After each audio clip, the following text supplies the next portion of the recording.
Shalom, shalom, mishpacha. Welcome to another edition of Ray Bash's Ramblings. Today, I'm going to tell you what I learned on vacation.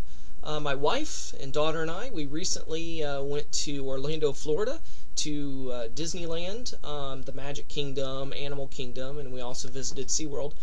And, just because I take a vacation doesn't mean my rabbinical mind takes a break. God's always speaking to me, and I'm always learning things, I'm always observing things, and so I'm going to share with you some of the lessons that I've learned.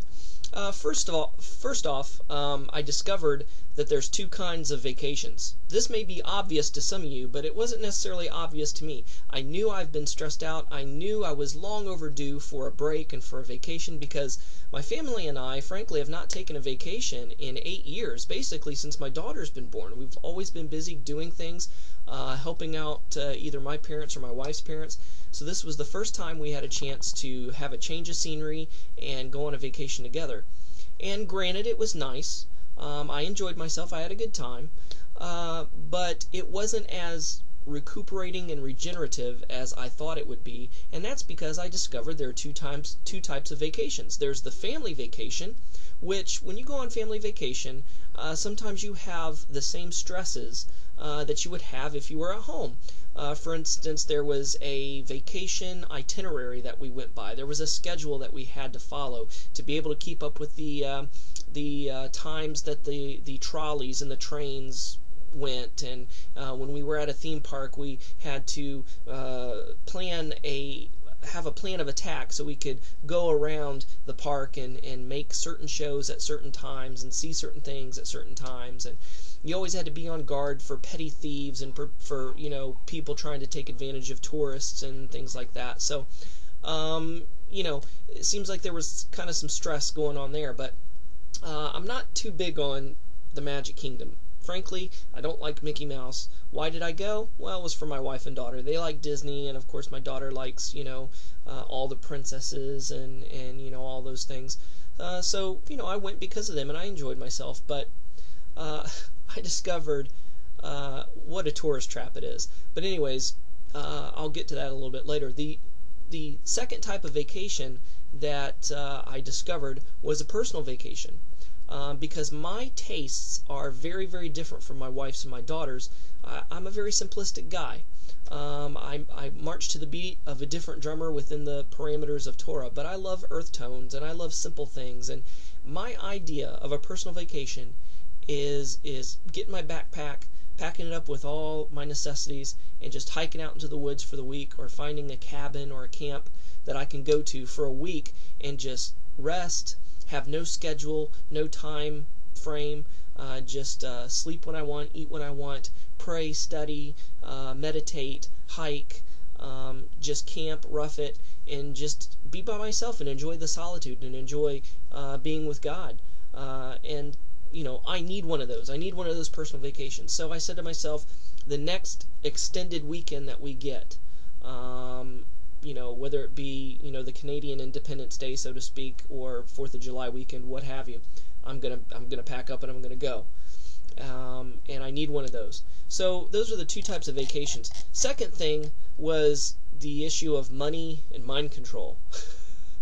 The money aspect is, I'm not trying to belittle anybody's economic situation right now, but to be frank and to be honest with you, the recession is not as bad as the media is making it out to be. Sure, we're feeling it bad at home. People are losing their cars, losing their homes, losing their jobs. Everybody's feeling the economic pinch like somebody's putting thumb screws on. But when I went to Disneyland, I almost had a claustrophobic panic attack, because I swear it was like the parting of the Sea of Reeds and Israel like sardines in the middle of two walls of water trying to make it across to the other side. I just, there were just wall-to-wall people. It wasn't even peak season. School wasn't even out. And I mean, the park was crowded, and every other arm had a shopping bag with a bunch of souvenirs that's probably going to be sold in next year's yard sale, that they paid an obscenely amount of money for, which Disney got from their suppliers in China, Indonesia, and Thailand for pennies on the dollar. It's crazy. So I don't think that we're going to be heading to Moscow-style breadlines anytime soon, but it's coming. Now, things could change overnight. I understand that. If the market crashes, then yeah, tomorrow we could be staying in breadlines. But if things stay the way they are, I don't think it's as bad as some people are making out to be, especially the fear mongers out there. Disney is definitely not hurting. The attendance may be down, their revenues may be down, but I swear they're not hurting. There's still enough greenbacks and still enough black ink in the U.S. economy to keep things going. Now, granted, I know that other people from other parts of the world come to visit Disneyland, but if the U.S. is supposed to be like the economic leader of the world, and if we're hurting, that means everybody else is going to be hurting. But you know what? I saw people from just about every ethnicity walking that park.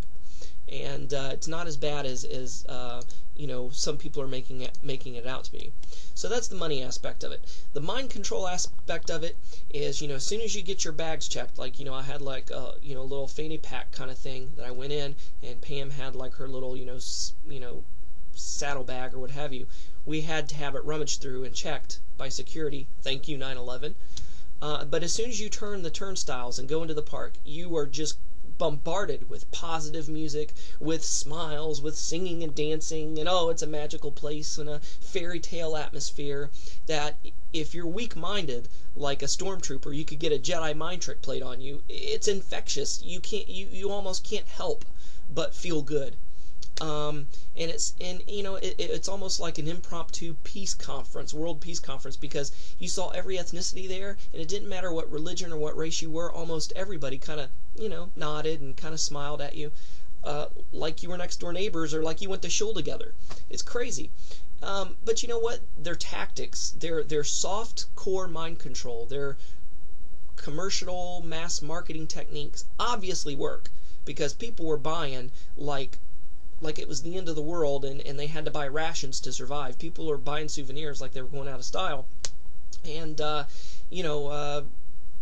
you hardly ever hear of a violent incident occurring in any type of those kind of theme parks, because it's just like soft core mind control. It's behavioral conditioning. As soon as you walk into that park, that's what that's what came to mind. Now, we also went to SeaWorld, and Shamu decided not to come out when he was supposed to come out, or she was supposed to come out. And so that gave the trainer time to come out and kind of explain how they train and how they do. He mentioned the word positive reinforcement. I went, ooh, I know what that means, because that's all about applied behavioral analysis.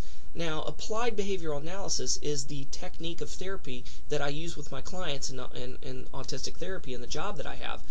And training animals almost has the same type of foundation as applied behavioral analysis. You can train animals with applied behavioral analysis. You can change the undesirable behavior of your mate or your friends with applied behavioral analysis. Not only that, but also working with clients. Autistic clients, that is. So those are the things that I kind of learned over vacation, things that kind of came to mind. I only got a minute, I'm running out of time here, but another thing that I noticed, just about every pool, stream, fountain that I seen had coinage in it. What is this odd power, mystical power that water has over money that compels people every time they see water? Oh, pennies, dimes, quarters, let me throw it in there. I know sometimes they have wells that are designated for Habitat for Humanity or, Make-A-Wish Foundation, whatever. And that's okay if you give to charity in that way, and sometimes these pools support the malls or whatever, what have you. But there's a lot of times that this money goes nowhere. It's just laying in the bottom here. And there's even signs saying, please do not throw coins into this pool, and yet there's coins there. I wonder how much money, if we got that all together and counted it out, how much money that would be, and how many needy people can be helped with that. So I'm only got 30 seconds here. So next time you have loose change, you want to throw it into a wishing well, or feel compelled to, or you see money lying on the ground, just think of a ministry or charitable foundation that you can give that to instead of literally throwing your money away. Shalom and Shavua Tov. It's good to be back. Shalom Mishpocha.